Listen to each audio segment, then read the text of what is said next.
The clippers buzzed like angry wasps in the nurse's office as 12-year-old Ariel Daniels's braids fell to the floor, revealing the alopecia she'd carefully hidden beneath. Ms. Rourke stood watching, satisfaction in her eyes as she forced the school nurse to continue shaving until nothing remained. The teacher had found her perfect target, a quiet artist whose military mother was deployed overseas and whose medical condition made her vulnerable. A single video, secretly captured by Ariel's friend Maya, traveled across oceans to Lieutenant Colonel Naomi Daniels's phone. What the school didn't realize as they issued their one-day suspension and dismissive statement: they hadn't just humiliated a child, they had declared war on a woman who had commanded battalions. And when Naomi Daniels walked through those schools, doors 3 days later in full military uniform, the hallway fell silent. Everyone instantly understanding that this wasn't just about hair, this was about justice. Just before we get back to it, I'd love to know where you're watching from today, and if you're enjoying these stories, make sure you're subscribed because tomorrow's special episode is one you definitely don't want to miss. Sunlight filtered through the classroom blinds, casting warm stripes across Ariel Daniels' desk. The 12-year-old sat hunched over her journal, her pencil moving in delicate strokes as she sketched a bird taking flight.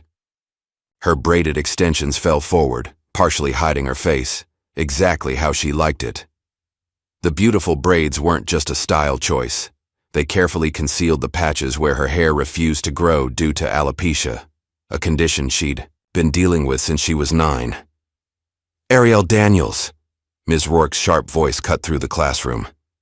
"What do you think you're doing?" Ariel's hand froze mid-stroke. "Just finishing my notes, Ms. Rourke," she said quietly, not looking up. Ms. Rourke strode down the aisle, her heels clicking against the linoleum floor. She towered over Ariel's desk, arms crossed tightly over her chest. At 47, Evelyn Rourke had taught 7th grade for over 20 years, and she prided herself on maintaining discipline. "That doesn't look like algebra to me," she said, snatching the journal from Ariel's desk. The class fell silent as she flipped through the pages of intricate sketches. "This is why your grades are slipping. Too busy being an artist to pay attention." Ariel's grades weren't slipping. She was top of her class in almost every subject, but she didn't correct her teacher. Instead, she stared at her desk, waiting for the moment to pass. "And these braids," Ms. Rourke continued, eyeing Ariel's hair with visible disdain. "So elaborate, so showy. Don't you think it's a bit much for school, Ariel?" A few students shifted uncomfortably in their seats. Maya Thompson, Ariel's best friend since kindergarten, shot her a sympathetic look from across the room. The bus morning announcements crackled over the PA system, saving Ariel from having to respond. Principal Wexley's monotone voice filled the room. "Attention students and faculty. This is a reminder that our strict dress code will be enforced starting today. All students must comply with the appearance standards outlined in the handbook. Thank you for your cooperation." Ms. Rourke's thin lips curved into a smile. "Well, isn't that timely?" She tossed Ariel's journal back onto her desk. "Stand up, Ms. Daniels." Ariel slowly rose from her seat, her heart pounding. 24. Pairs of eyes turned to watch. "Front of the class, please," Ms. Rourke instructed, pointing to the whiteboard. Ariel walked to the front, her steps heavy. She kept her gaze on the floor. "Class, this is a perfect example of a dress code violation," Ms. Rourke announced, circling Ariel like a predator. "These braids are excessive and distracting. The handbook clearly states that hair must be neat and conservative." "Ms. Rourke," Ariel whispered, her voice barely audible. "I have a medical—" "Speak up," Ms. Rourke interrupted. "If you have something to say, the whole class should hear it." Ariel swallowed hard. "I have a medical condition," she said, slightly louder. "My mom got permission from the school for my hair." Ms. Rourke's expression hardened. "A medical condition that requires fancy braids? That's a new one." She turned to address the class. "See how students will say anything to get around the rules?" No one laughed. The silence was deafening. "You, either take those extensions out right now or you'll be sent home," Ms. Rourke declared. "Your choice." Ariel's eyes welled with tears. "Please, I can't. My mom—" "Your mother isn't here," Ms. Rourke cut in, "and I doubt she'd approve of you lying to a teacher." She grabbed Ariel by the arm. Let's go. We'll sort this out in the nurse's office. As Ms. Rourke pulled Ariel toward the door, Maya quickly slipped her phone from her pocket and pressed record, capturing the teacher's tight grip on Ariel's arm and the fear on her friend's face. The hallway stretched endlessly as Ms. Rourke marched Ariel toward the nurse's office, her fingers digging into the girl's upper arm. Students in other classrooms glanced up as they passed, curious eyes following the unfolding scene. "Ms. Adams," Ms. Rourke called as they entered the nurse's office. "This student is in violation of the dress code. She claims she has some sort of medical condition, but I have my doubts." Nurse Adams looked up from her computer, her brow furrowing as she took in Ariel's tear-streaked face. "What seems to be the problem?" "Her hair," Ms. Rourke stated flatly. "It's against regulations." "I have alopecia," Ariel managed to say. "My mom filed paperwork. Please check." Nurse Adams moved to her filing cabinet. "Let me see." "Don't bother." Ms. Rourke interrupted. "I already checked her file this morning. There's a general medical form, but nothing specific about hair exemptions." This was a lie, but Ariel was too overwhelmed to challenge it. "But my mom talked to Principal Wexley," Ariel insisted. "Please call her." "Your mother's deployed overseas, isn't she?" Ms. Rourke's tone was suddenly sympathetic, though her eyes remained cold. "Look, I understand this is difficult, but rules are rules. We need to remove these extensions for cleanliness and equality." Nurse Adams hesitated. "Shouldn't we call her father first?" "I have parental permission on file," Ms. Rourke lied again, her voice confident. "This is a school policy matter. We're authorized to enforce the dress code." Still uncertain, Nurse Adams glanced between Ms. Rourke and Ariel. "I suppose if there's permission, there is," Ms. Rourke assured her. "Now, do you have clippers? These extensions need to come out." Ariel's blood ran cold. "No, please," she begged. "My hair, you don't understand." But Ms. Rourke was already guiding her into the exam chair. Nurse Adams reluctantly brought out a set of clippers from a cabinet, still looking unsure. "This is for your own good, Ariel," Ms. Rourke said, switching on the clippers. The mechanical buzz filled the small office. "Everyone follows the same rules here." With a swift motion, Ms. Rourke began removing Ariel's braided extensions, revealing the patchy, sparse hair beneath. Tears streamed down Ariel's face as she watched pieces of her carefully crafted camouflage fall to the floor. "See? That wasn't so bad," Ms. Rourke said, her voice falsely cheerful. But she didn't stop. With the extensions, the clippers continued to move across Ariel's scalp, taking what little natural hair remained. "That's enough," Nurse Adams finally intervened. But the damage was done. Ariel sat in the chair, nearly bald, looking like a stranger to herself, in the small mirror on the wall. "There," Ms. Rourke said, switching off the clippers. "Now you're in compliance." Ariel couldn't speak.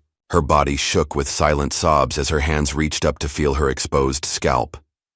The cold air of the nurse's office stung against her skin.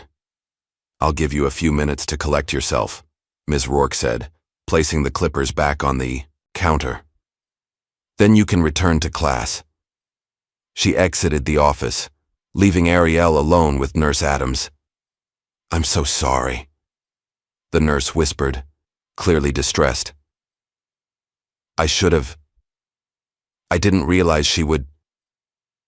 She stopped, unable to find the right words. "Let me call your father." But Ariel couldn't respond. She curled into herself, her entire world shattered. "I want my mom," she finally whispered. "I'll call your dad right away," Nurse Adams promised, reaching for the phone. "Just wait here." She stepped out of the office, leaving Ariel alone with her reflection. Minutes later, the door cracked open. Maya peeked in, her eyes widening at the sight of her friend. Without a word, she rushed to Ariel's side, pulling off her hoodie and gently placing it over Ariel's head. "I saw what happened," Maya said, her voice trembling with anger. "I recorded some of it. My sister's going to help us. That witch can't get away with this." Ariel said nothing. She pulled the hoodie tight around her face and stared blankly ahead. That evening, as the video began circulating online, the school issued a brief statement. We are aware of a disciplinary misunderstanding that occurred today. The teacher involved has been suspended for 1 day while we investigate the matter. The privacy of all parties will be respected during this process. No mention of the shaving, no mention of Ariel's medical condition, no mention of the humiliation a 12-year-old girl had endured at the hands of someone meant to protect her. Eric Daniels paced the living room floor, his cell phone pressed tightly against his ear. The former Army sergeant had been trying to reach his wife for hours, leaving increasingly urgent messages. "Naomi, call me as soon as you get this," he said, his voice strained. "It's about Ariel. Something happened at school. It's bad." He ended the call and ran a hand over his face, exhaustion etched in every line. Colonel Naomi Daniels was 3 weeks into a classified operation overseas. Communication was limited at best, and Eric had no way of knowing when she'd receive his messages. Right now, he was on his own. Upstairs, Ariel hadn't spoken a word since he'd picked her up from school. She'd simply handed him the hoodie Maya had given her and walked silently to the car, her exposed scalp a shocking sight that had unleashed a flood of emotions Eric struggled to contain. Anger, confusion, heartbreak, and a burning desire to march back into that school and demand answers. But Ariel needed him more. So he'd driven home, helping her inside when her legs seemed too weak to carry her. Now she sat motionless on her bed, staring at the wall, the hoodie pulled back over her head. Meanwhile, across town, Principal Thomas Wexley had called an emergency meeting in his office. The blinds were drawn, and his secretary had strict instructions not to interrupt. "This is a nightmare," Wexley muttered, loosening his tie. At 58, he'd hoped to coast through his final years before retirement without incident. "What the hell were you thinking, Evelyn?" Ms. Rourke sat stiffly in one of the visitor chairs, her posture defensive. "I was enforcing the dress code as instructed." The girl was being defiant. The third person in the room, Harold Brennan, the school district's attorney, cleared his throat. "Let's focus on damage control. The video doesn't show the actual haircut. We can frame this as a miscommunication." "Miscommunication?" Wexley's voice rose. "She shaved a student's head." "Partial video evidence," Brennan countered coolly. "Her word against the students, and we have the new dress code policy to back us up." Ms. Rourke nodded. "The girl claimed to have some medical condition, but there was nothing specific in her file about hair exemptions." "Was there anything about alopecia?" Wexley asked, remembering a conversation from months ago. "Not that I saw," Ms. Rourke answered. "Too quickly." Brennan tapped his pen against his legal pad. "Here's our approach. We acknowledge a disciplinary incident occurred.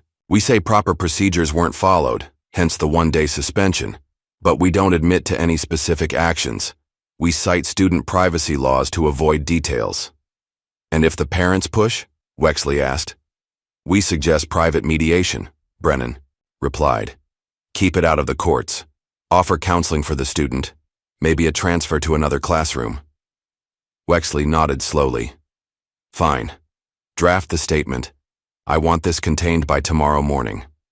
As the adults plotted, Ariel sat in her darkening bedroom. Her sketchpad lay open beside her, but the pencil remained untouched.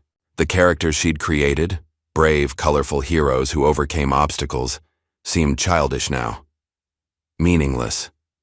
She ran her hand over her scalp again, feeling the uneven patches where Ms. Rourke had been particularly rough with the clippers. The physical sensation was strange, but it was nothing compared to the hollowness inside her.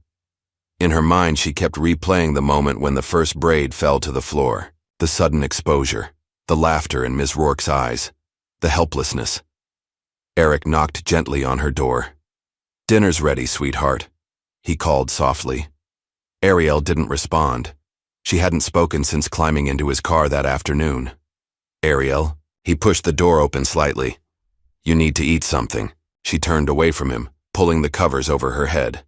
Eric sighed, his heart breaking for his daughter. "I'll leave it here," he said, placing a plate on her desk. "Try to have a few bites, okay?" When she didn't respond, he added, "I love you, Ari. We're going to fix this." "But how do you fix something like this?" he wondered as he closed her door. In another part of town, Maya Thompson sat at her sister Jasmine's kitchen table, watching her upload the video clip. "Are you sure we should do this?" Maya asked nervously. "Ariel is so private, she might not want everyone to see." Jasmine, a college sophomore and budding activist, looked up from her laptop. "This isn't just about Ariel, Maya. This is about every black girl who's been policed for her appearance. This is about power and who gets to exercise it. But Ariel will thank you someday," Jasmine assured her. "Sometimes the only way to fight injustice is to expose it." She hit the upload button. Done. Now we wait. By morning, the short clip had been viewed over 10,000 times.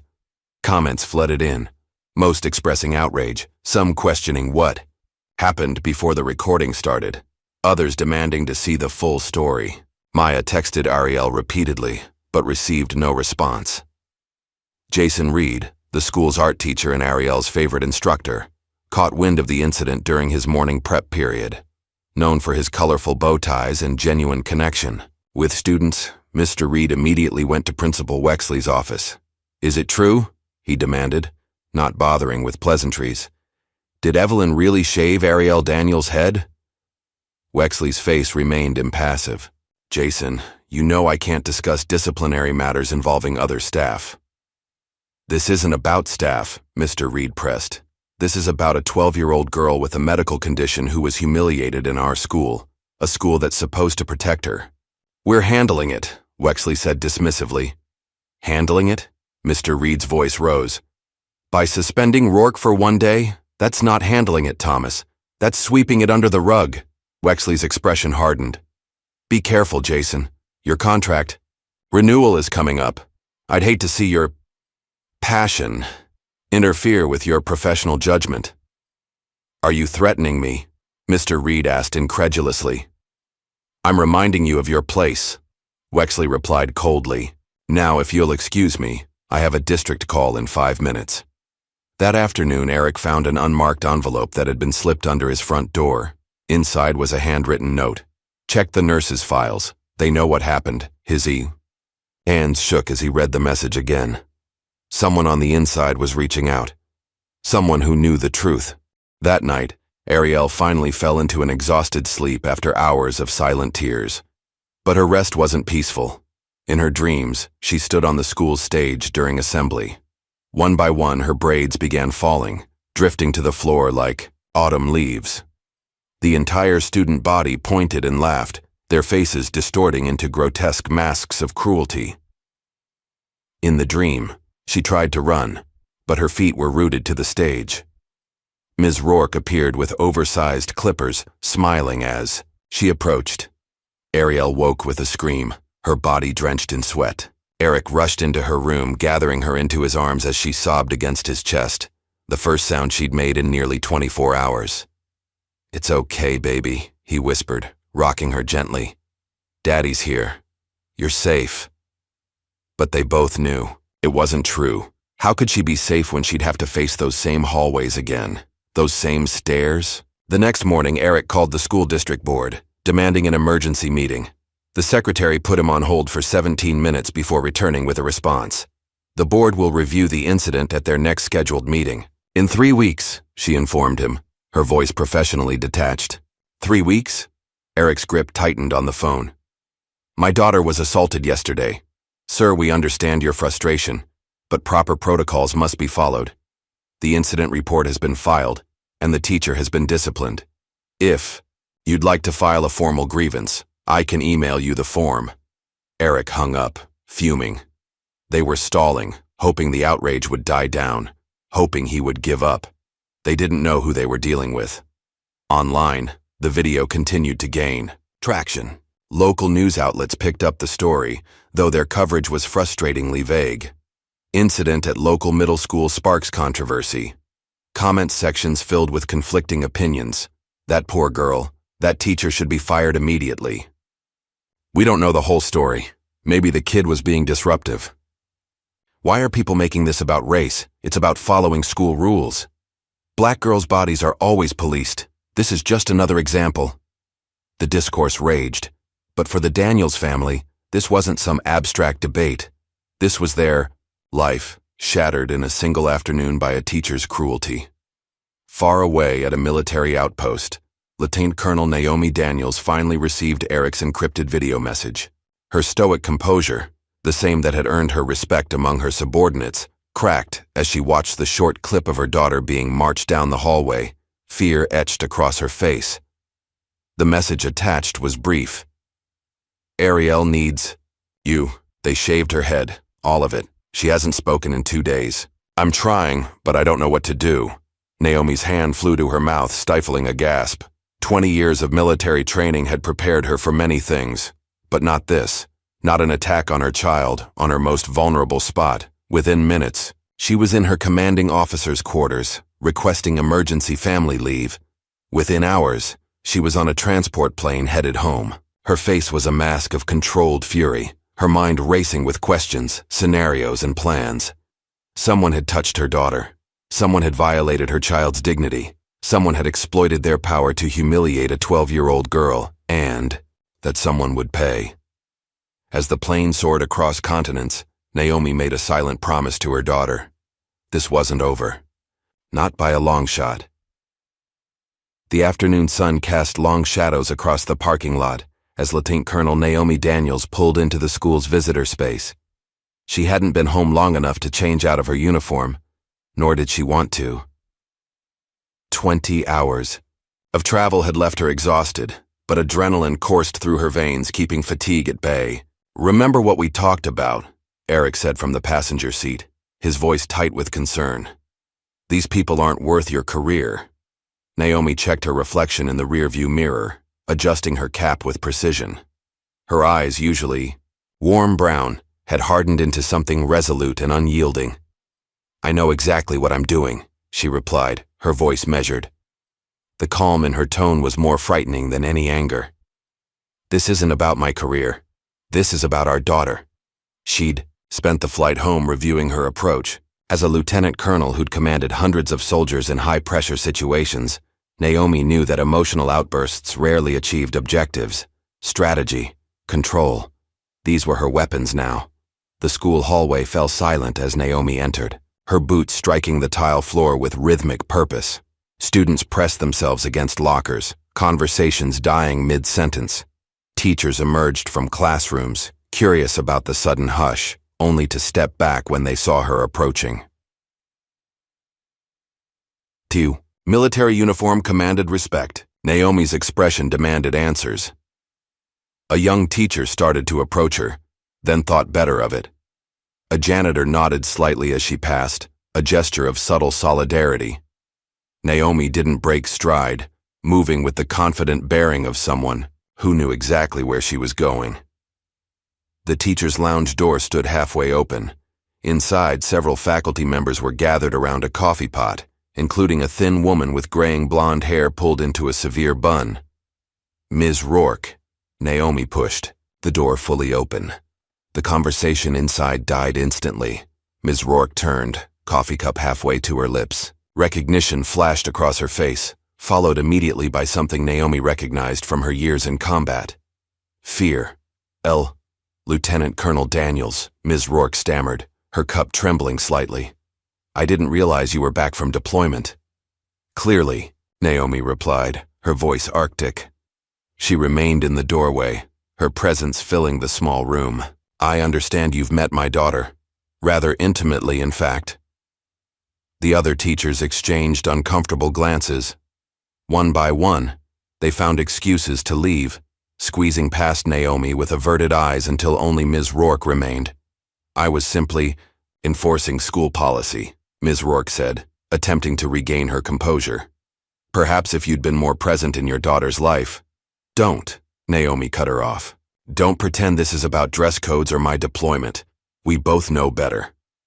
The air between them crackled with tension, laden with an unspoken history.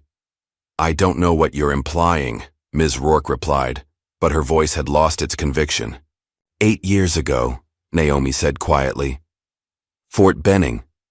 Does that refresh your memory, Private Rourke? Or did you think I wouldn't recognize you?" Ms. Rourke's face drained of color.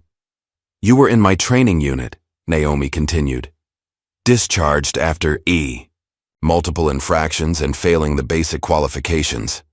3 times. That was different, Ms. Rourke whispered. You singled me out. You had it in for me from day one. Because you couldn't follow simple orders, Naomi replied, and because you filed false reports about your black colleagues. Sound familiar?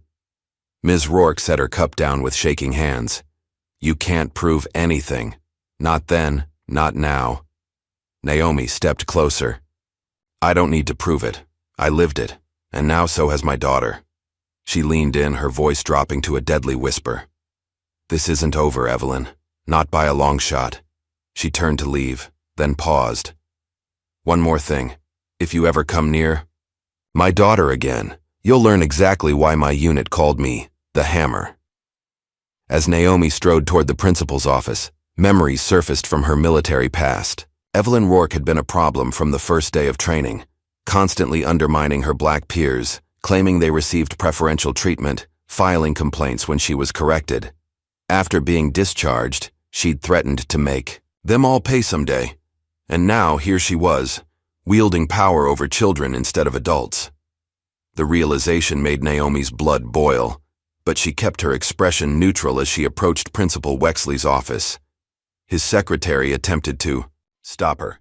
Do you have an appointment? Naomi didn't break stride. He'll see me. She opened Wexley's door without knocking.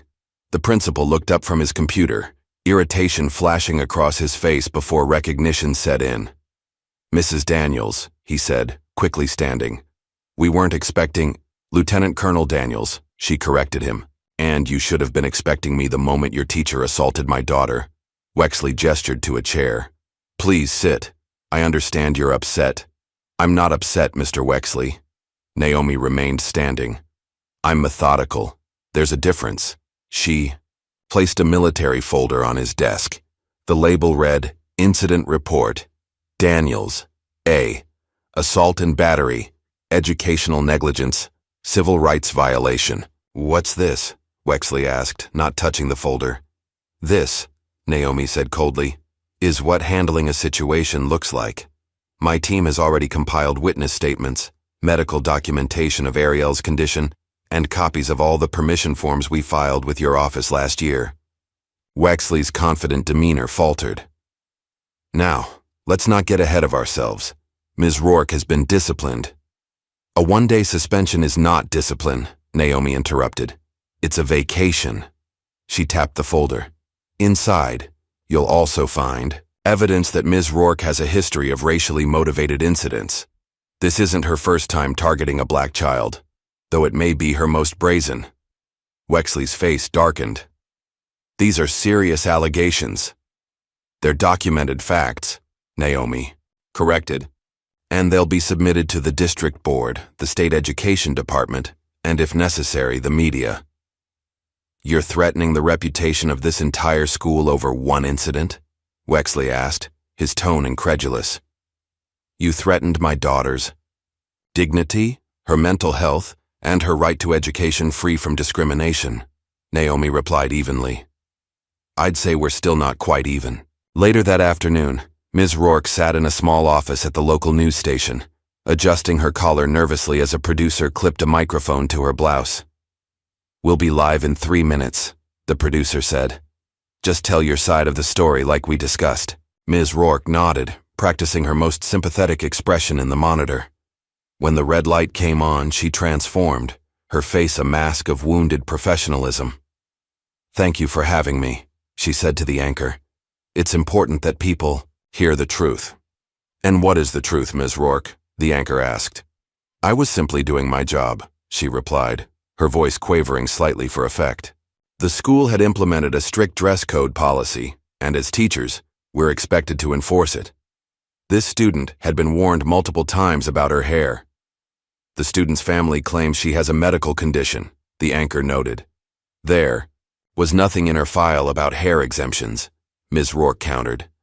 And frankly, I think this is being blown out of proportion because her mother is in the military. She's trying to play hero by threatening the school, but where was she when her daughter needed guidance on following simple rules? The anchor's eyebrows rose at the personal attack, but before she could follow up, Ms. Rourke continued. I've Dedicated my life to teaching, 20 years in the classroom, and now my reputation is being destroyed because one parent doesn't think the rules apply to her child. Across town, Eric Daniels waited until nightfall to return to the school. The anonymous note about the nurse's files had been eating at him all day. Who had sent it? And what would he find? The janitor who'd nodded at Naomi earlier was waiting by the side entrance, keys in hand. Frank Williams, he introduced himself, voice low. My daughter had Ms. Rourke 3 years ago. Trust me, I know what that woman is capable of. Thank you for this, Eric said, shaking the man's hand. I don't want to get you in trouble. Frank shrugged. Some things matter more than a job. The nurse's office is down the hall, third door on the left. The files are in the cabinet marked medical alerts. Eric moved quickly through the darkened hallways, the beam of his flashlight bobbing ahead of him. The nurse's office was unlocked, as Frank had promised. He headed straight for the file cabinet. Took him 15 minutes of searching before he found it. A complaint form Ariel had submitted 2 weeks before the incident. In it, she described how Ms. Rourke had made repeated comments about her hair, calling it distracting and unprofessional. The form was signed and dated, but there was no indication it had ever been processed. Scrawled across the bottom in red ink were the words, "No action required." Eric photographed the document with his phone, his hands shaking with anger. They'd known. They'd had warning, and they'd done nothing. While Eric gathered evidence, Naomi sat at her home office desk, methodically filing formal complaints with every relevant authority: the State Board of Education, the Office for Civil Rights, the American Civil Liberties Union, the National Association of School Principals. Each complaint was meticulously documented, her military precision evident in every detail. When she finished, it was past midnight. She checked on Ariel, who had finally fallen asleep clutching her sketchbook, then rejoined Eric in the kitchen. Find anything? She asked, as he showed her the photos from the nurse's office. They knew Naomi, Eric said, his voice breaking with barely contained rage. Our baby tried to tell them, and they ignored her. Naomi studied the document, her expression hardening.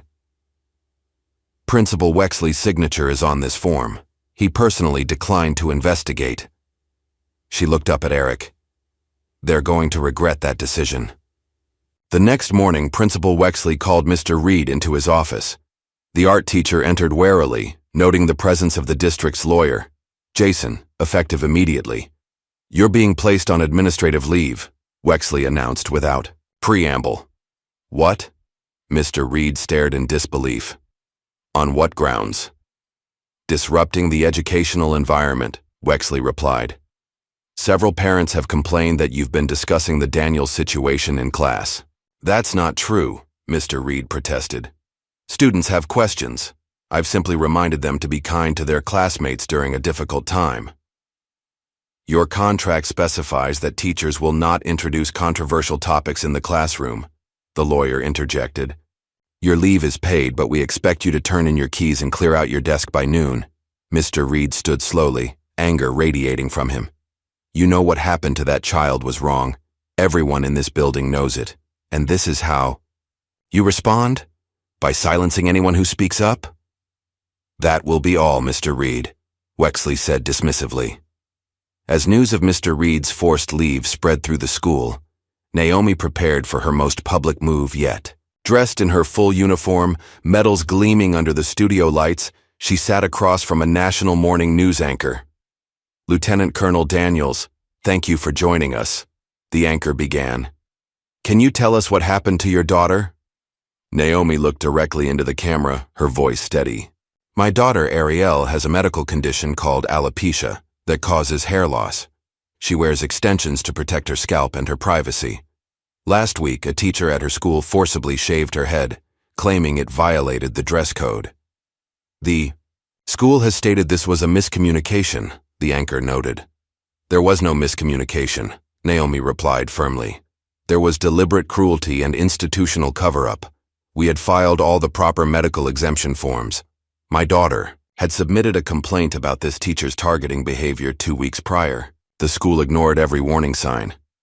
What do you hope will come from sharing your story? Naomi leaned forward slightly, her gaze unwavering. Accountability, justice for my daughter, and change, so no child ever experiences this kind of violation again. She paused, choosing her next words carefully. I've served this country for 20 years, protecting American values like dignity and equality. If the system won't protect my daughter, I will dismantle it myself and rebuild it better. The interview ended, but Naomi's words echoed across social media, igniting a firestorm that would soon engulf the entire school district. By nightfall, Naomi's interview had been viewed over 2 million times. Clips circulated on every social media platform, her final statement becoming a rallying cry for parents across the country.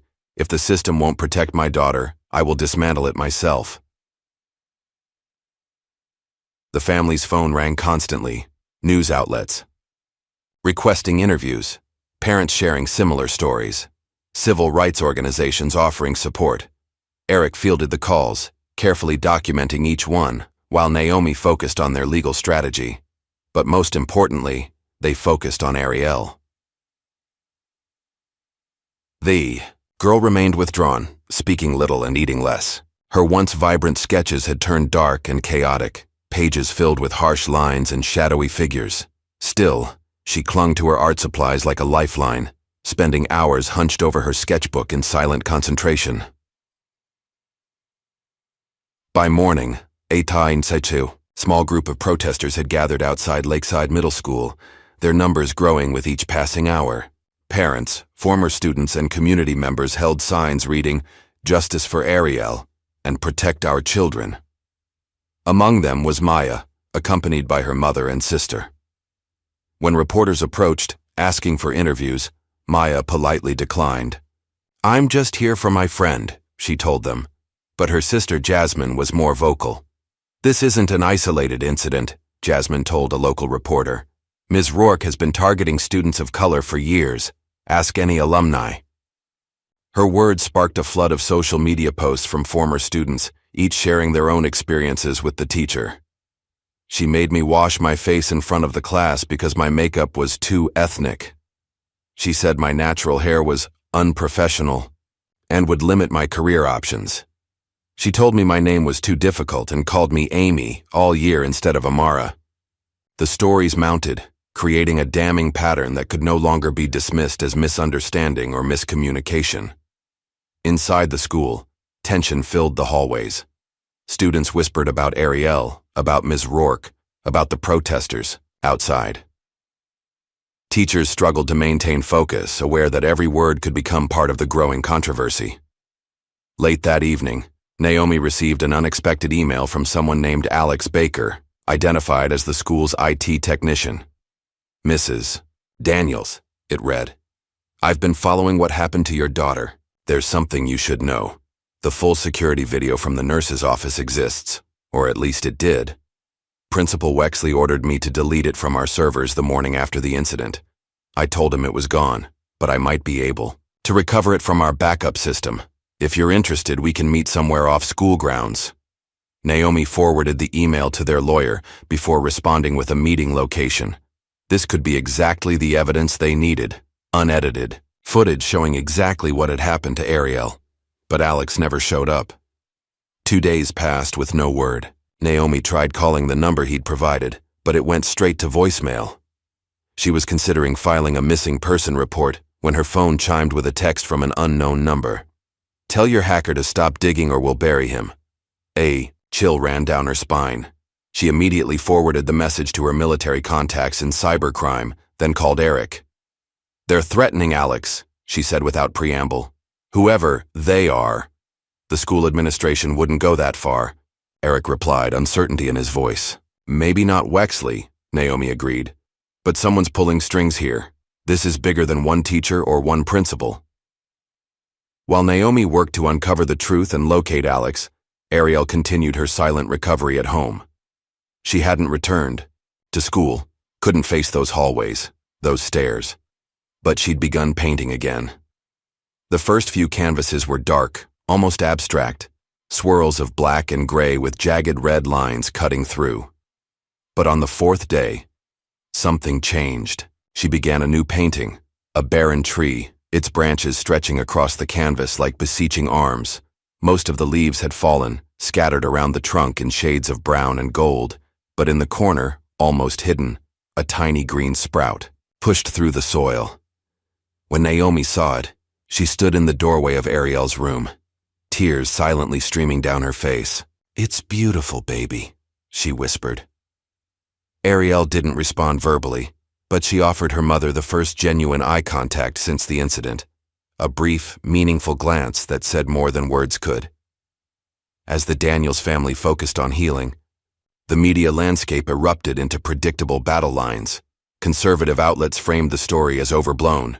Military mom uses Pentagon connections to target teacher. School discipline or political correctness? The Lakeside Middle School controversy. Lieutenant Colonel overreaches. Should military officers influence civilian education? In response, Naomi called a press conference on the front lawn of their home. Dressed in civilian clothes, a deliberate choice, she stood before a bank of microphones, her posture military straight despite her casual attire. "I've heard the accusations that I'm using my military position to intimidate the school," she began, her voice calm and measured. "Let me be clear. I am not here as Lieutenant Colonel Daniels. I am here as Ariel's mother." She methodically listed the evidence they'd gathered, the medical exemption forms, Ariel's ignored complaint, witness statements, the school's contradictory public statements. "These are not military tactics," she continued. "This is what any parent would do to protect their child. The difference is, my training has taught me to be thorough and strategic. If that makes certain people uncomfortable, perhaps they should examine why." She ended by addressing the families watching. "If your child has experienced similar treatment, don't stay silent. Contact us. There is power in our collective voice." The press conference was a masterclass in controlled messaging. No outbursts, no accusations without evidence. Just a mother, fighting for her daughter with every tool at her disposal. The following day, Superintendent Richard Palmer called his own press conference at the district headquarters. Flanked by the school board president and two stern-looking attorneys, he announced the formation of a special reform task force to review dress code policies and disciplinary procedures. "We take these allegations seriously," Palmer stated, not once mentioning Ariel by name.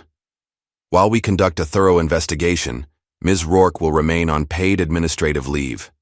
He then introduced a series of immediate reforms, including sensitivity training for all staff and a review of all dress code violations from the past 3 years.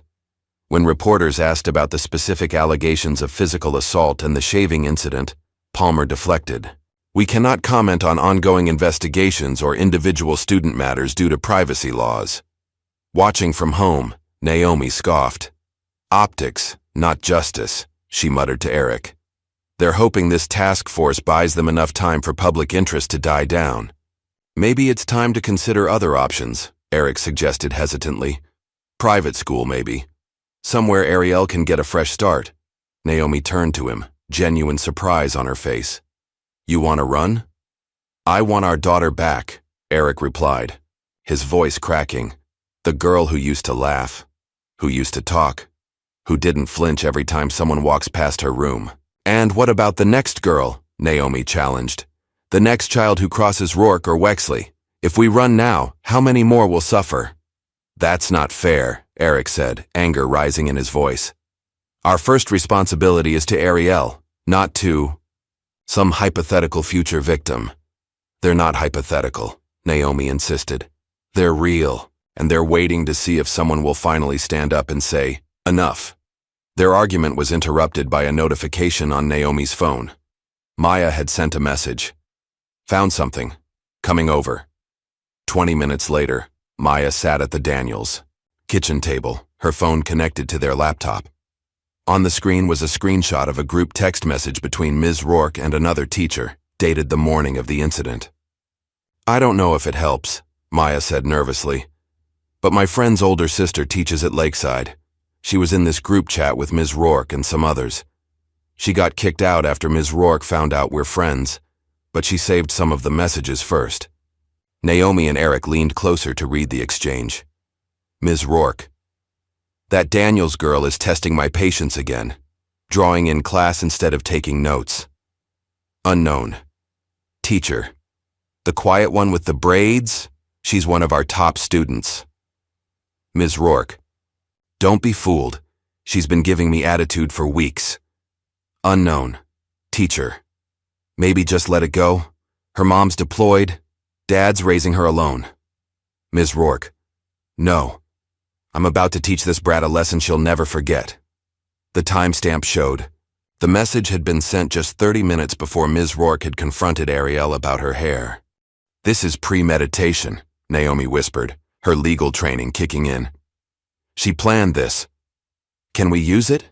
Eric asked. In court? Absolutely, Naomi confirmed. Maya, your friend's sister may need to testify. Is she willing? Maya nodded. She feels really bad about what happened. She said she should have reported Ms. Rourke a long time ago.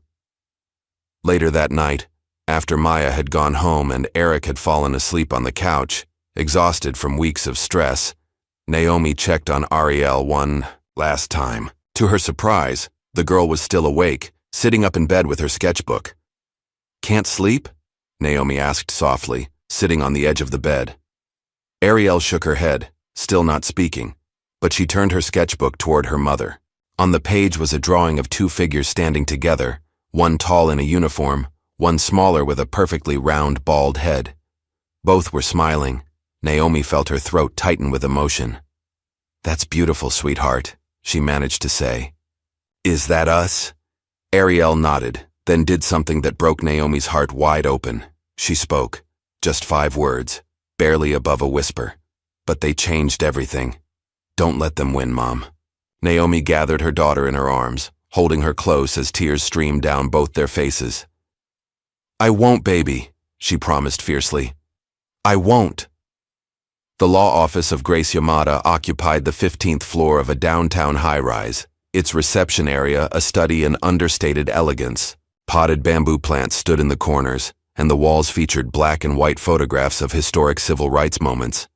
Naomi sat beside Eric on a sleek leather sofa, her posture military straight despite her civilian clothes. Across from them, Grace reviewed the documents spread across her glass-topped coffee table. Medical records, school policies, witness statements, and screenshots of Ms. Rourke's damning text messages. At 42, Grace was one of the most respected civil rights attorneys in the state. The daughter of Japanese-American internment camp survivors, she had dedicated her career to fighting institutional injustice. Her record of wins against school districts, police departments, and government agencies was legendary. You've done impressive work gathering evidence, Grace said, looking up from the papers. Most clients come to me with anger and little else. You've brought me a case. Military training, Naomi replied simply. Document everything. Grace nodded, then leaned forward. I want to be clear about what we're facing. School districts have deep pockets and deeper connections. They'll try to bury this under procedural delays and technical objections. Are you prepared for a long fight? We're prepared for whatever it takes, Eric answered firmly. Good. Grace gathered the papers into a neat stack. Because I'm not just filing a complaint. I'm filing a multi-million-dollar lawsuit naming the school district, Principal Wexley, and Ms. Rourke personally as defendants. Claims will include assault, negligence, intentional infliction of emotional distress, and civil rights violations. She paused. This will get ugly. They'll attack your character, your parenting, even your military service. Naomi's expression didn't change. They can try. The following morning, as Grace's legal team prepared the paperwork, Ms. Rourke received an unexpected visitor at her small suburban home. The man who stood on her porch wore an expensive suit and carried a leather briefcase. His silver hair was perfectly coiffed, his smile practiced and reassuring. Ms. Rourke? I'm Lawrence Whitfield, he introduced himself. I'd like to discuss your legal options. Evelyn Rourke eyed him suspiciously through the crack in her door. I can't afford a private attorney. You won't need to, Whitfield replied smoothly. My services have already been arranged. May I come in? Inside, Whitfield explained that he represented one of the city's most prestigious law firms. A concerned party has retained us to ensure you receive the best possible defense, he said, placing his business card on her coffee table. What concerned party? Ms. Rourke asked, confused. Whitfield smiled. Let's just say there are people who recognize that this situation has broader implications than one teacher and one student. People who understand that traditional values and educational authority are at stake. Ms. Rourke's shoulders relaxed slightly. So they believe me? That I was just doing my job? Of course, Whitfield assured her. And we're going to make sure everyone else sees it that way too. What Ms. Rourke didn't know, couldn't know, was that Lawrence Whitfield's firm had received a substantial retainer from a foundation with direct ties to 3 members of the school board. The same board members who had established the Staff Protection Fund that had quietly buried other incidents over the years. By the end of the week, Grace Yamada had filed the lawsuit, and the court had granted an emergency hearing due to the nature of the claims involving a minor. The courthouse steps were crowded with reporters and protesters, their signs declaring support for Ariel, or in smaller numbers, defending teachers' rights. Inside, the courtroom was packed to capacity. Naomi arrived in her dress uniform, her medals catching the fluorescent light. Ms. Rourke sat beside Lawrence Whitfield, dressed in a modest navy dress that seemed calculated to project humility. Principal Wexley and the district's legal team occupied the table furthest from the Daniels family, a physical distance that matched their strategy, separation from Rourke's actions. Judge Eleanor Barnes, a stern woman in her 60s, with a reputation for no-nonsense proceedings, called the court to order. Before we begin, she announced, I want to remind everyone that while the public interest in this case is significant, this courtroom is not a media circus. We will proceed with dignity and respect. She turned to Grace. You may make your opening statement, Counselor. Grace approached the bench. Your Honor, this case is about abuse of power in its most naked form. A teacher, tasked with nurturing and protecting children, physically assaulted a 12-year-old girl. She forcibly shaved Ariel Daniels' head, knowing full well that Ariel had a medical condition, alopecia, that made her hair a matter of both physical and emotional health. She continued, outlining how the school had failed at every level. Ignoring medical documentation, dismissing Ariel's prior complaint, actively covering up evidence, and retaliating against staff who spoke out. When it was the defense's turn, Principal Wexley's attorney immediately tried to distance his client from Ms. Rourke's actions. Your Honor, while we acknowledge that an unfortunate incident occurred, Principal Wexley had no direct involvement. He runs a school of over 800 students and must trust his staff to handle disciplinary matters appropriately. When he learned what had happened, he took immediate action by suspending Ms. Rourke. Whitfield followed with Ms. Rourke's defense. My client was simply enforcing established school policy. She had no knowledge of any medical exemption, as that information was never properly communicated to her. This case represents a fundamental misunderstanding, not malice. Grace's expression remained neutral, but her eyes gleamed with anticipated victory. She had expected these exact arguments and had prepared to demolish them. The first witness she called was the school nurse, Patricia Adams. Ms. Adams, Grace began after the nurse was sworn in. Please tell the court what happened. When Ms. Rourke brought Ariel Daniels to your office, the nurse twisted her hands nervously. She said Ariel was violating the dress code with her hair. When Ariel mentioned her medical condition, Ms. Rourke said she had already checked the file and there was no exemption. And did you verify this information yourself? No, Nurse Adams admitted, her voice small with shame. I should have, but Ms. Rourke was insistent that she had parental permission. Did Ms. Rourke show you any written permission? No. Did she call Ariel's parents to confirm? No. Yet you provided the clippers that were used to shave Ariel's head? The nurse's eyes filled with tears. Yes. It's the biggest regret of my career. During cross-examination, Whitfield tried to shift blame to the nurse. Isn't it your responsibility, not Ms. Rourke's, to know which students have medical exemptions? Objection, Grace called. Counsel is attempting to deflect responsibility from his client. Sustained, Judge Barnes ruled. Mr. Whitfield, stay focused on your client's actions. As the day progressed, Grace methodically dismantled the defense's arguments. She produced emails showing Wexley had been notified within minutes of the incident and had advised Ms. Rourke to handle it quietly and avoid detailed documentation. Then came the moment that shifted the entire atmosphere of the courtroom. Alex, the IT technician who had disappeared after contacting Naomi, entered through a side door escorted by a court officer. He looked nervous, but determined as he took the stand. Mr. Baker, Grace began, can you tell the court about the security footage from the day of the incident? Alex nodded. Every area of the school is under video surveillance, including the hallways and the nurse's office. The system automatically saves footage for 30 days before overwriting. What happened to the footage from the day Ariel's head was shaved? Principal Wexley asked me to delete it, Alex stated clearly. He said it was a student privacy issue, but that's never been our protocol before. We preserve footage whenever there's an incident. Did you delete the footage as instructed? I told him I did, Alex replied, but I actually created a backup first. It didn't feel right. Grace approached the bench. Your Honor, we'd like to submit this recovered footage as evidence. The video was displayed on screens throughout the courtroom. The quality was grainy, the angle slightly off-center, but the content was unmistakable. Ariel sitting in the nurse's chair, tears streaming down her face as Ms. Rourke held the clippers to her head. The girl's mouth was moving, pleading, but there was no audio. It didn't matter. The visual told the story clearly enough. A collective gasp went through the courtroom. One juror visibly wiped away tears. During the lunch recess, Lawrence Whitfield cornered Ms. Rourke in a private conference room. This is not going well, he said bluntly. The video is damaging. You said you could handle this, Ms. Rourke hissed. You promised me they couldn't touch me. Whitfield's eyes narrowed.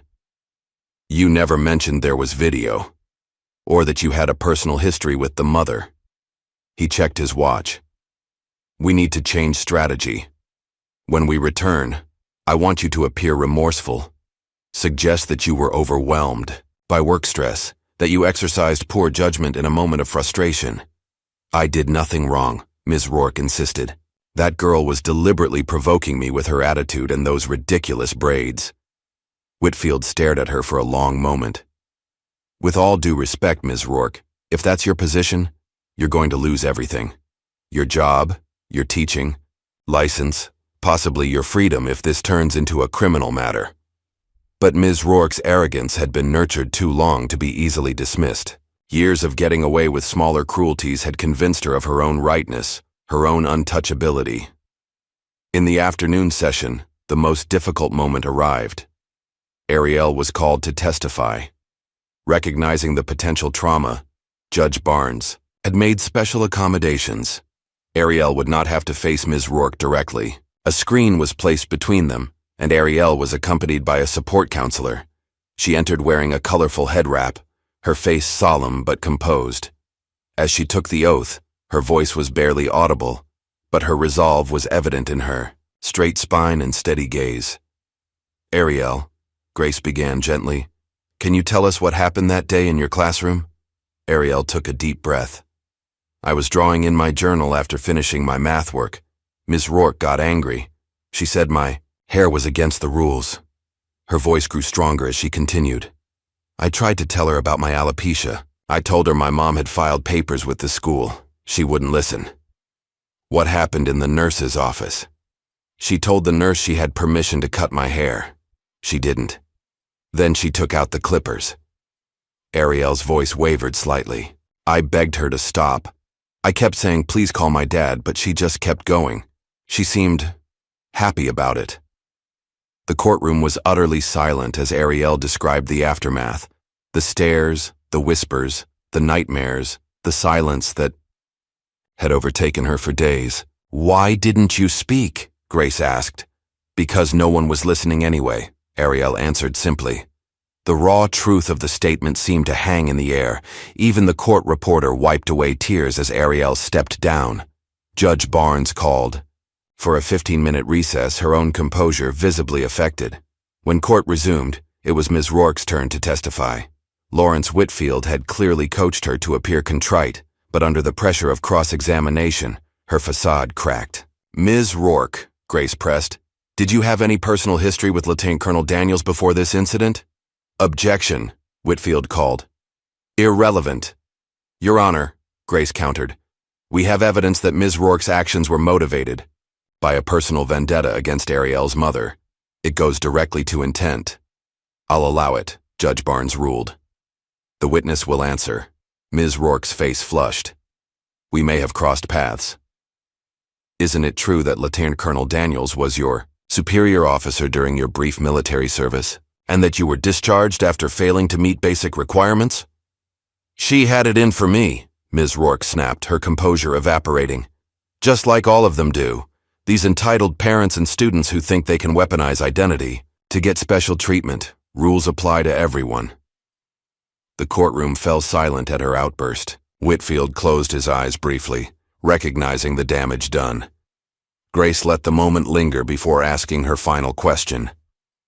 "Ms. Rourke, did you target Ariel Daniels because of who her mother is?" Ms. Rourke's silence was answer enough. The day's final surprise came when Grace called an unexpected witness, Colonel James Stratton, Naomi's former commanding officer. The silver-haired veteran took the stand with military precision. After establishing his credentials, 30 years of service, multiple commendations, current position as a military ethics instructor, Grace got to the point. "Colonel Stratton, did you have occasion to observe Ms. Rourke during her military training?" "I did," he confirmed. "She was in Lieutenant Colonel Daniels' training unit 8 years ago. And what was your assessment of her performance?" "Below standard in every category," Colonel Stratton stated flatly. But more concerning was her attitude toward colleagues, particularly those of color. She filed multiple complaints alleging discriminatory treatment, all of which were investigated and found to be without merit. "Did she ever make comments about Lieutenant Colonel Daniels specifically?" "Yes." After her discharge, she told several unit members that people like Daniels would get what's coming to them eventually. "We flagged it in her exit report, but had no grounds for further action." The impact of this testimony was immediate. It transformed the narrative from an isolated incident into a calculated act of revenge, a teacher abusing her power over a child to settle a personal score with the child's mother. As the day's proceedings concluded, the jury members' expressions told the story. Several couldn't look at Ms. Rourke. Others kept glancing sympathetically toward Ariel and her parents. That evening, while the jury deliberated, someone leaked part of Ms. Rourke's deposition to the media, specifically her comment, "They should be grateful I didn't shave the whole school."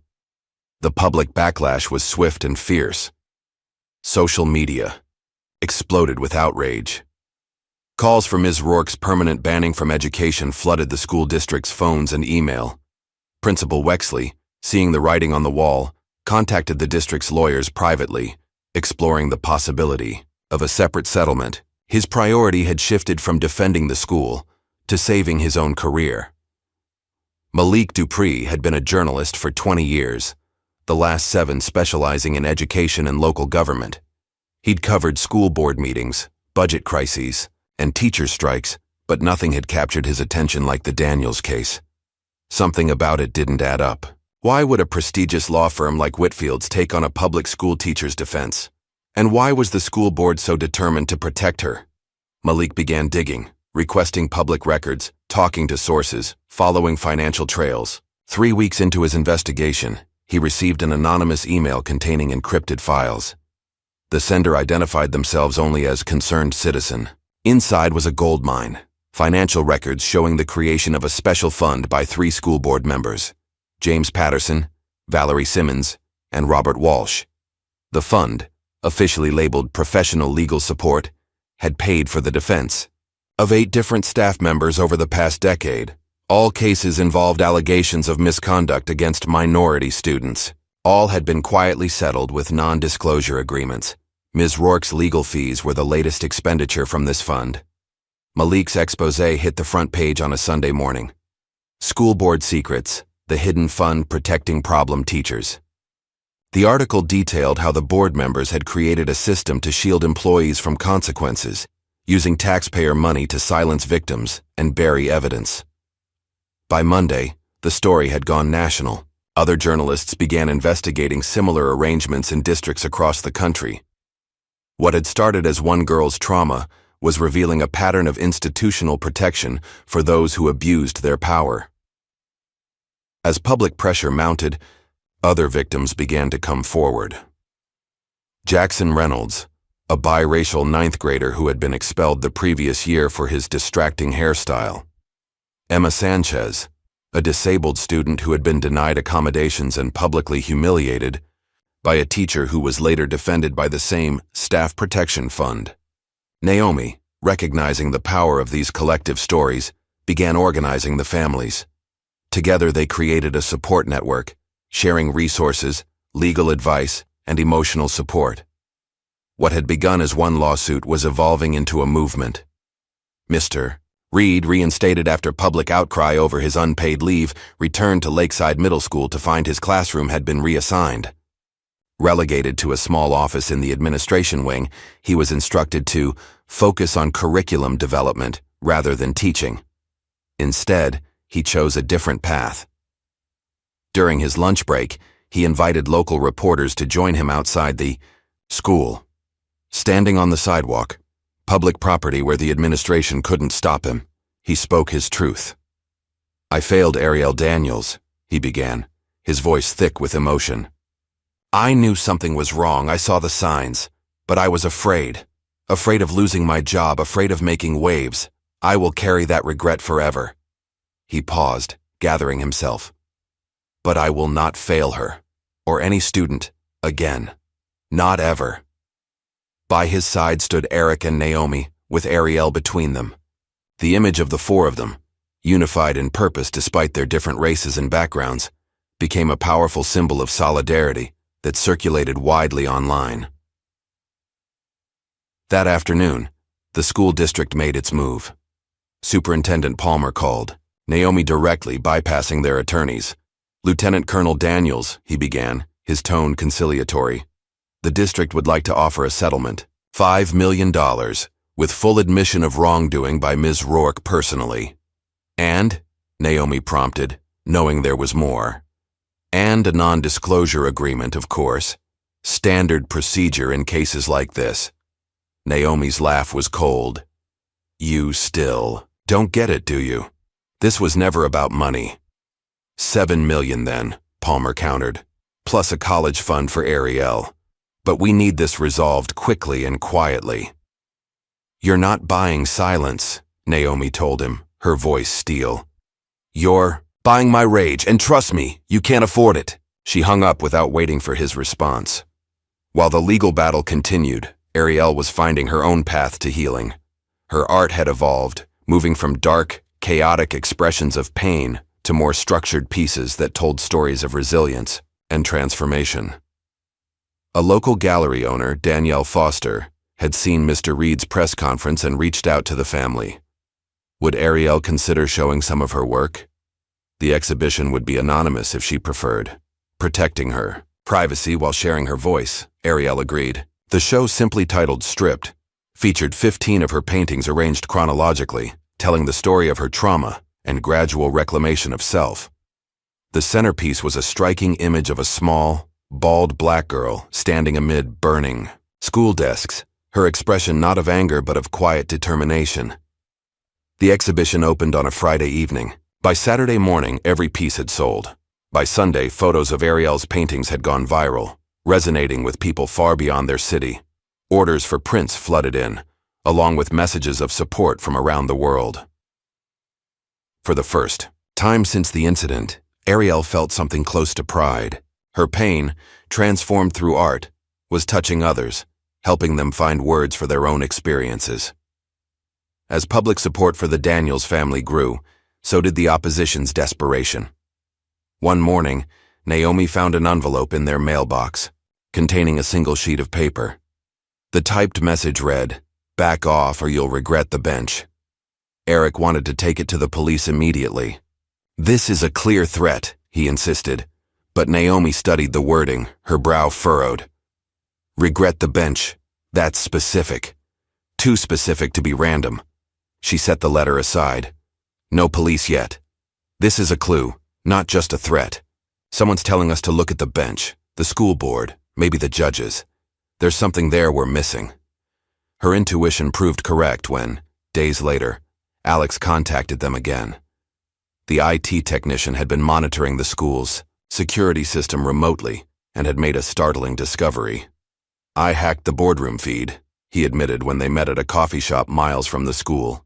"I know it's not strictly legal, but after they threatened me, I figured turnabout was fair play." He showed them footage from a recent emergency board meeting. The 3 board members named in Malik's article, Patterson, Simmons, and Walsh, remained in the room after others had left, apparently unaware that the recording system was still active. "They're laughing about you," Alex said, turning up the volume. "Listen," Patterson's voice came through clearly. "How long do you think the Daniels woman will last? Another week? 2? "My money's on her backing down after the settlement offer," Simmons replied. "Military types understand the chain of command. Once the superintendent steps in, she'll fall in line." Walsh chuckled. "And if not, there's always the bench option. Judge Ford owes me after that zoning exception for his lake house." The implications were clear. The board members were planning to use their influence with the judge if the case proceeded. Naomi immediately forwarded the footage to Grace and Malik, along with the threatening note.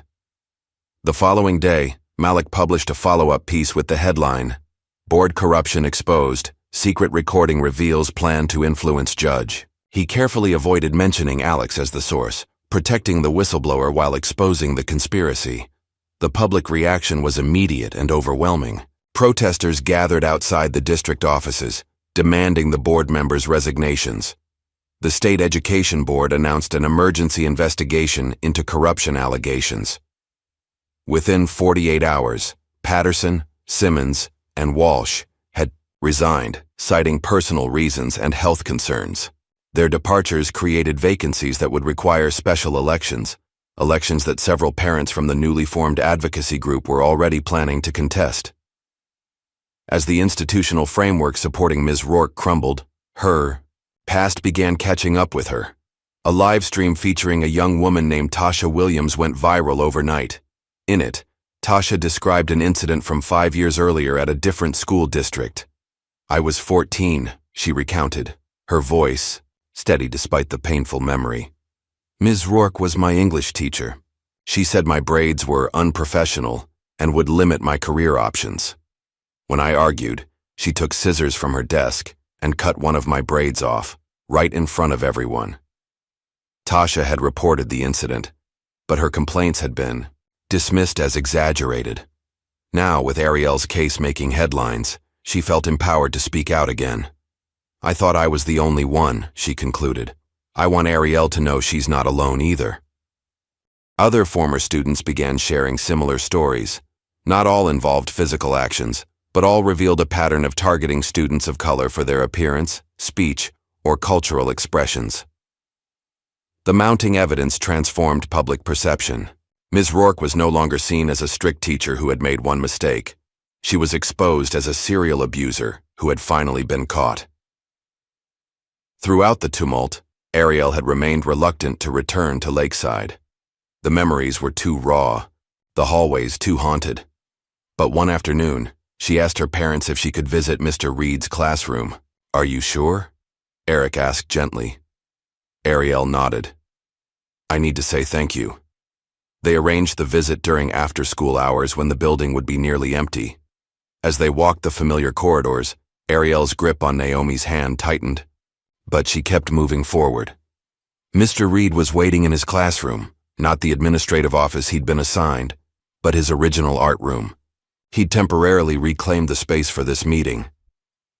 "Ariel," he greeted her warmly, "I have something to show you."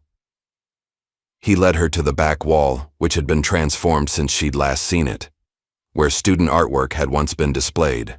Randomly, now a careful arrangement of prints hung in a perfect grid, reproductions of Ariel's paintings from the stripped exhibition. In the center was a simple statement: "Art speaks when words fail. Listen." Ariel stared at the display, emotions washing over her face in waves. Then, for the first time since that terrible day in the nurse's office, she smiled. A genuine smile that reached her eyes and momentarily erased the shadows there. It wasn't full healing. That would take much longer. But it was a spark of the old Ariel, the girl who existed before trauma had rewritten her story. A beginning, a possibility. A promise that while they couldn't erase what had happened, they could create something new from the ashes. Rain pattered against the courthouse windows, casting shifting shadows across the worn wooden benches. After 6 weeks of testimony, evidence, and legal arguments, the trial was drawing to a close. The courtroom was filled to capacity, with journalists and spectators lined up since dawn to secure seats for the final day. Ariel sat between her parents, her head now covered with a colorful wrap that had become her signature style. In the die.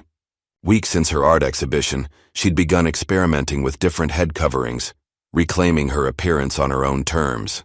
Today's wrap featured an intricate pattern of blues and golds, colors of strength and resilience. Grace Yamada rose for her closing argument, her dark suit crisp, her posture confident. She moved to stand directly before the jury, making eye contact with each member before beginning. When Ariel Daniels walked into Lakeside Middle School on February 15th, she was a child entrusted to the care of adults who were supposed to protect her, Grace began, her voice clear and measured. By lunchtime, she had been assaulted, humiliated, and irreparably traumatized by one of those very adults. She paced slowly, allowing her words to settle. Throughout this trial, the defense has asked you to focus on policies, on procedures, on the chain of command. They've tried to shift blame from Ms. Rourke to the nurse, from Principal Wexley to the system. They've talked about dress codes and authority and respect for rules. Grace paused, then turned to glance at Ariel before facing the jury again. But this case has never been about dress codes or policies. It has been about one thing: the deliberate abuse of power against a 12-year-old child. Her voice hardened slightly. Ms. Rourke didn't simply enforce a rule that day. She enacted revenge against the daughter of a woman she resented. She used her position to inflict maximum humiliation on a child with a medical condition. She moved closer to the jury box. We've shown you the evidence. The medical documentation that Ms. Rourke ignored, the complaint that Principal Wexley buried, the text messages proving premeditation, the security footage capturing the assault, and the testimony of multiple witnesses who paint a consistent picture of targeted cruelty. Grace's expression softened. Most powerfully, you heard from Ariel herself. You saw her courage as she relived the most traumatic day of her young life. You heard how she lost her voice, literally, for days afterward. How her art became her only safe form of expression. How she still struggles with nightmares and anxiety. She allowed a moment of silence before continuing. The defense would have you believe that what happened to Ariel was a misunderstanding, a momentary lapse in judgment.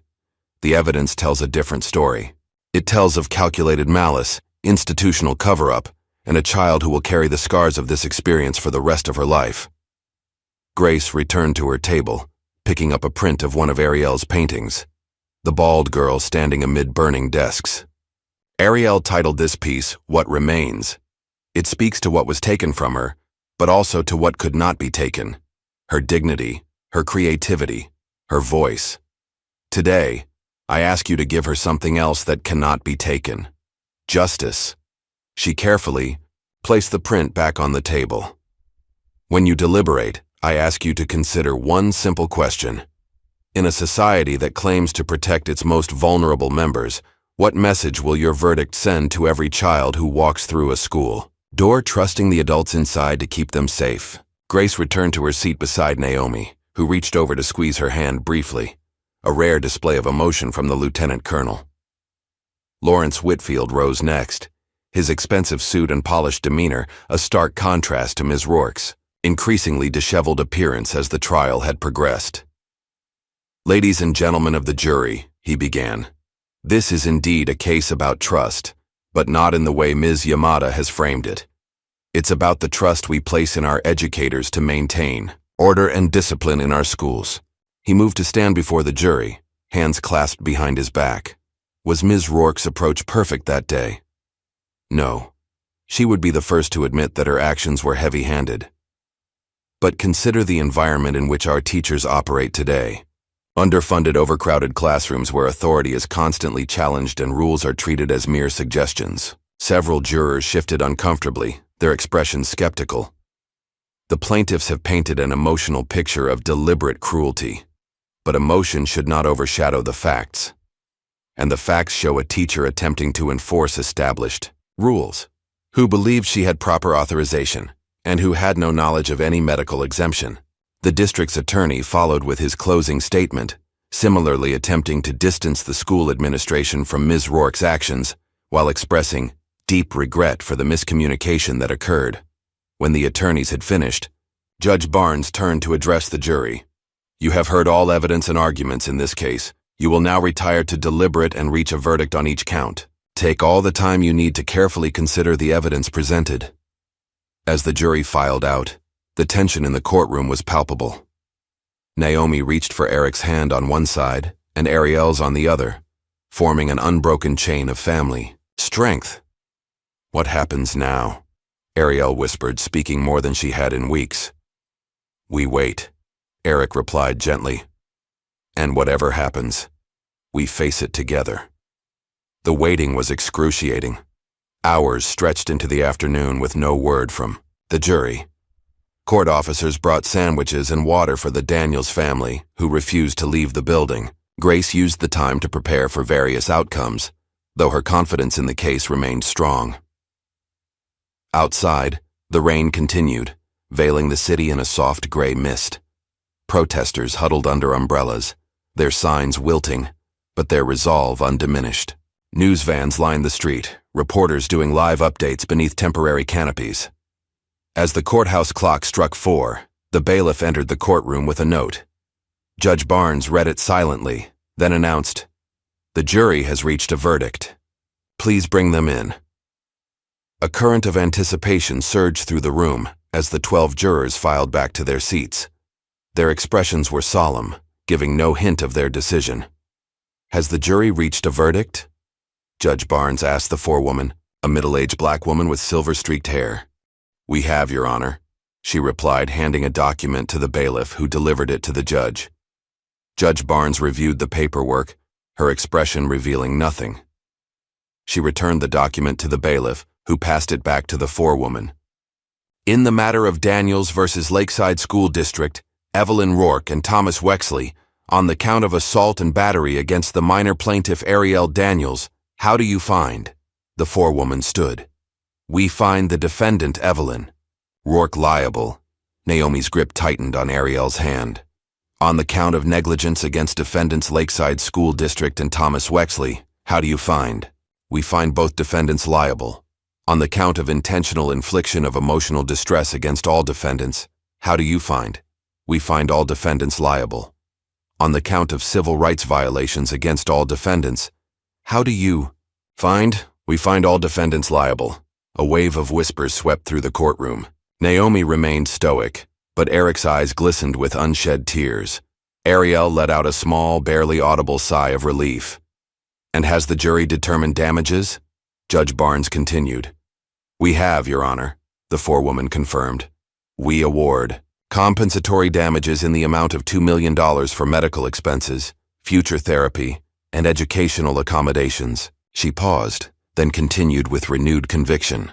"We further award punitive damages in the amount of $5 million against the district, $1 million against Principal Wexley personally, and $2 million against Ms. Rourke personally. The total, $10 million, caused an audible gasp in the courtroom. It was one of the largest awards ever granted in a school misconduct case in the state. "The jury is thanked and dismissed," Judge Barnes declared. "This court finds in favor of the plaintiff on all counts. Judgment is hereby entered according to the jury's verdict. As the courtroom erupted in murmurs and movement, Ms. Rourke sat frozen, her face drained of color. Principal Wexley stared blankly ahead, his career effectively over. The district's attorneys were already on their phones, undoubtedly calling the superintendent with the devastating news. Grace turned to the Daniels family, her professional demeanor giving way to genuine emotion. "Congratulations," she said simply, gathering her papers. "Justice was served today." "Thank you," Naomi replied, her military bearing finally softening. "For everything." As the courtroom began to clear, a man in a dark suit approached their table. He flashed a badge briefly. "Detective Michael Sullivan, Special Victims Unit. Ms. Rourke, I need you to come with me." Ms. Rourke looked up in confusion. "What? Why?" "We're reopening 2 previous complaints against you from former students," Sullivan explained, his voice matter-of-fact. "In light of today's verdict and new witness statements, the DA has authorized charges of aggravated assault and child endangerment." Lawrence Whitfield stood quickly. "My client isn't going anywhere without proper. It's all proper." Sullivan cut him off, producing a warrant. "Either she comes voluntarily, or she's cuffed in front of all these cameras. Her choice." Ms. Rourke rose shakily, her arrogance finally shattered by the reality of handcuffs and criminal charges. As Sullivan escorted her toward the side exit, avoiding the media frenzy out front, she glanced back once at Ariel. For a moment, their eyes met across the courtroom. Ariel didn't look away. She didn't smile, didn't nod, didn't show any emotion at all. She simply held the gaze steadily until Ms. Rourke turned away, shoulders slumped in defeat. It was, in its way, the most powerful moment of the entire trial. The child standing tall while the adult who had tormented her was led away to face consequences. Outside, rain had given way to watery sunshine. Reporters swarmed the courthouse steps, cameras flashing as the Daniels family emerged. Naomi stepped to the microphones that had been hastily assembled. Today's verdict sends a clear message. No child should ever face abuse at the hands of those entrusted with their care. No institution should prioritize its reputation over a student's well-being. Her voice carried across the crowd. This case was never about money. It was about accountability and about ensuring that what happened to Ariel never happens to another child. As if on cue, Governor Eleanor Richards was holding her own press conference across town. "I have directed my office to draft legislation that will establish clear protocols for handling sensitive medical situations in schools," the governor announced. "The Ariel Protection Act will ensure that no child's medical privacy or dignity is violated by untrained or unauthorized personnel." The governor's support transformed a personal victory into a policy revolution. Within days, legislators from both parties were scrambling to co-sponsor the bill, recognizing both its moral necessity and its political value. Meanwhile, other dominoes continued to fall. Principal Wexley, facing professional disgrace and personal financial liability, submitted his resignation effective immediately. The school board, still reeling from the corruption scandal, accepted it without comment. The announcement of his replacement came as a surprise to everyone except those who had been following the case closely. Jason Reed, the art teacher who had stood by Ariel even at risk to his own career, was named interim principal with a mandate to rebuild trust and create a more inclusive educational environment. In the days following the verdict, Naomi found herself fielding an unexpected type of call, political ones. Party representatives, advocacy groups, even a senator's chief of staff reached out, all with the same message. Her poise, intelligence, and commitment to justice would make her an excellent candidate for office. "They're talking about a state Senate run," she told Eric one evening as they sat on their back porch, watching Ariel sketch in the garden. "They say I could write my own ticket after the case's publicity. Are you considering it?" Eric asked, studying his wife's expression. Naomi watched her daughter for a long moment before answering. "No, there's more important work to do right here." She gestured toward Ariel. "Politics can wait. Healing can't." Instead, Naomi began laying the groundwork for a foundation to help other children who had experienced school-based trauma. The Settlement money would provide initial funding, but the vision was much larger: a nationwide network of resources, legal support, and therapeutic programs. 2 weeks after the verdict, Ariel stood before a small crowd at a local community center art exhibition. Her voice was quiet but steady as she spoke into the microphone. "I've been asked if I forgive Ms. Rourke," she said, addressing the question many had wondered but few had dared to ask directly. "The truth is, I forgive her. But I won't forget." The simplicity and maturity of her statement moved many to tears. This child who had endured so much was refusing to let bitterness define her, while also refusing to pretend the harm had never occurred. That evening, the Daniels family stood together on the courthouse steps where they had received the verdict. The building was closed now, the steps empty except for them. Ariel stood between her parents, looking up at the imposing facade that had once seemed so intimidating. Naomi leaned down to whisper in her daughter's ear, "You were always stronger than any of us, baby." Ariel reached for her parents' hands, drawing strength from their presence while standing firmly on her own 2 feet. The journey wasn't over. There would be more challenges, more healing, more growth. But in this moment, they stood united. A family that had faced the worst and emerged not just intact, but stronger. Justice had been served. Not perfect justice. No verdict could erase what had happened, but enough to begin the process of making things right. Enough to ensure that Ariel's suffering would prevent others from experiencing the same fate. Enough to transform a personal tragedy into a catalyst for systemic change. As they walked away from the courthouse for the final time, Ariel looked back once, then forward again. The past was acknowledged. The future awaited. The sun streamed through the windows of the converted warehouse, casting golden light across the busy art studio. A dozen children sat at tables, paintbrushes in hand, expressions ranging from intense concentration to unfettered joy. At the front of the room, Ariel Daniels, now 13, demonstrated brush techniques on a large canvas. "Remember," she said, her voice confident in a way that would have been unimaginable a year earlier. "There's no wrong way to tell your story.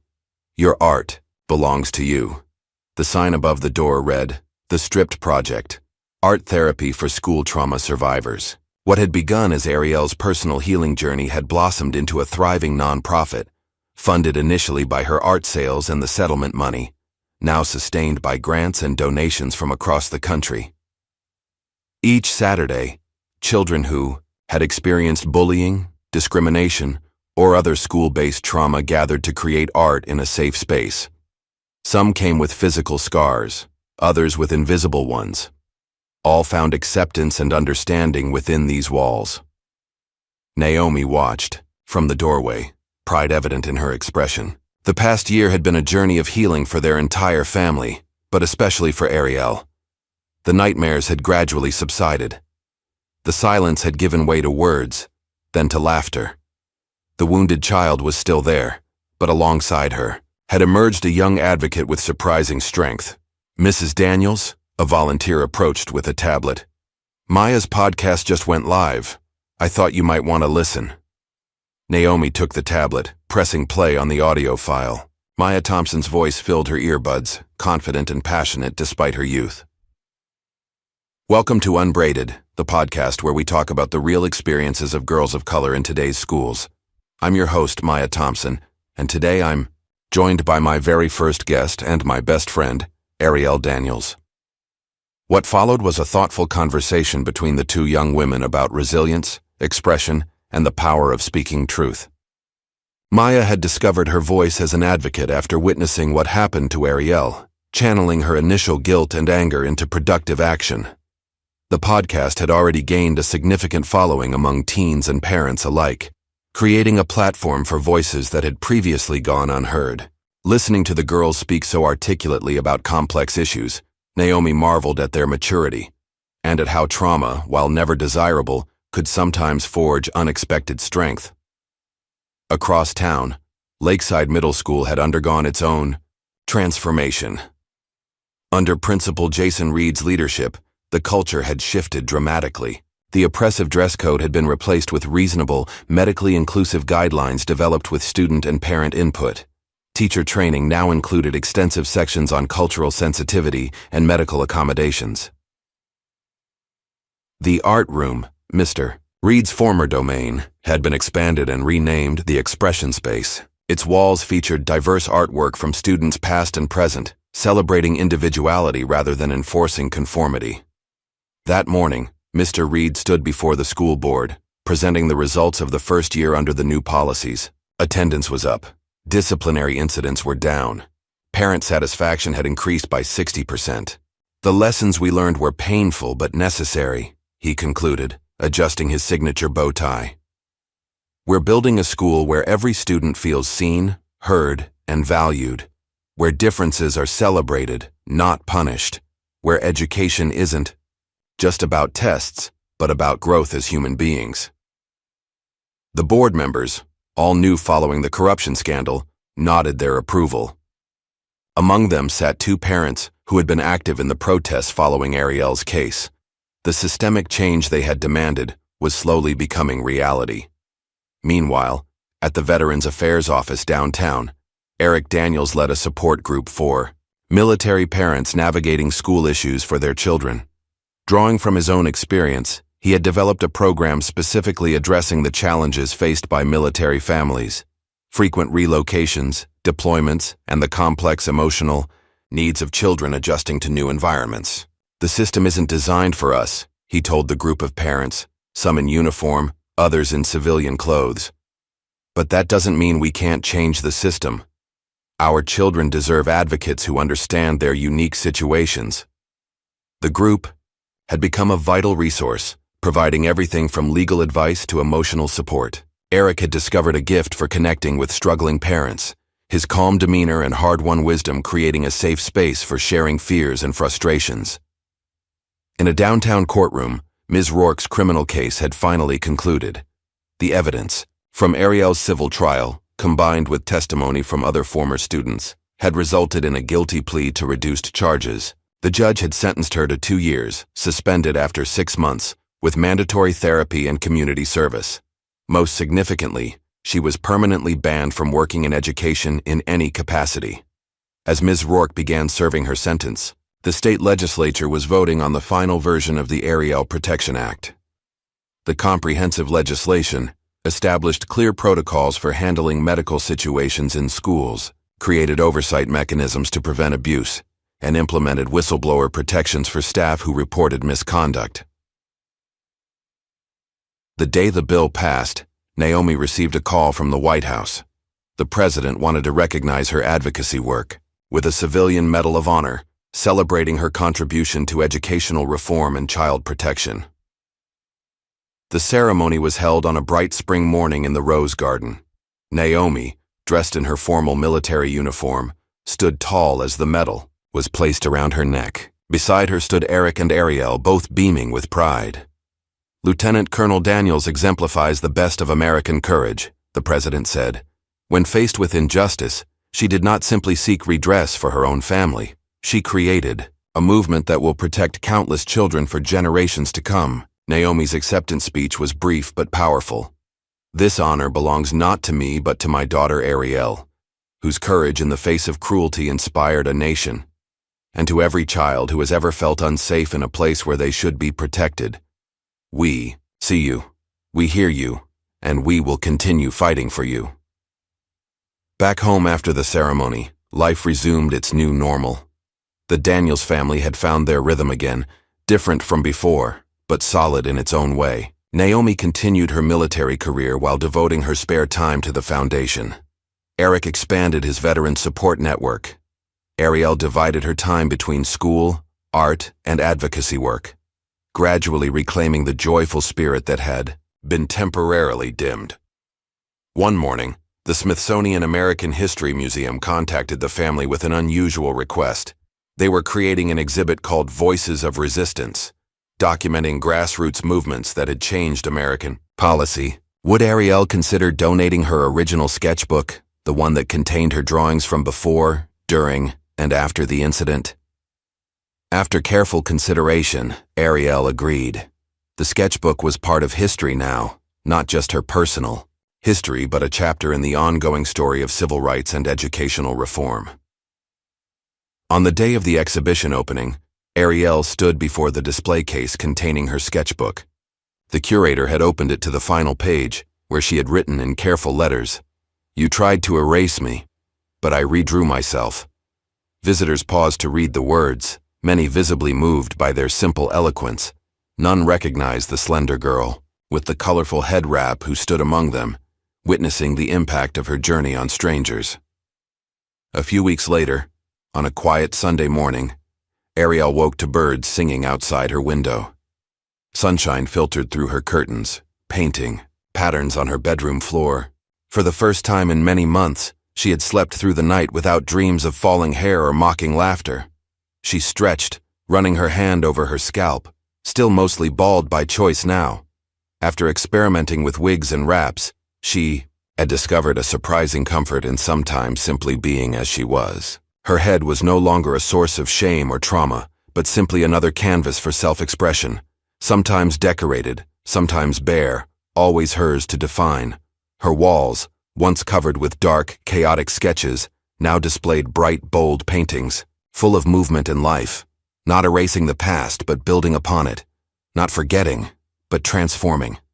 Sometimes justice doesn't come in one big strike. It grows from the courage of one small girl who refused to stay silent. It builds through the persistence of parents who would not be dismissed. It spreads through the conscience of witnesses who choose to stand up rather than stand by. It transforms through art that turns pain into power, and sometimes it changes the world. What would you have done if someone tried to strip away your child's dignity? Would you have fought the system as fiercely as Naomi, or looked for an easier path? If this story moved you, please like, subscribe, and share to help more people discover what happens when we stand up against injustice.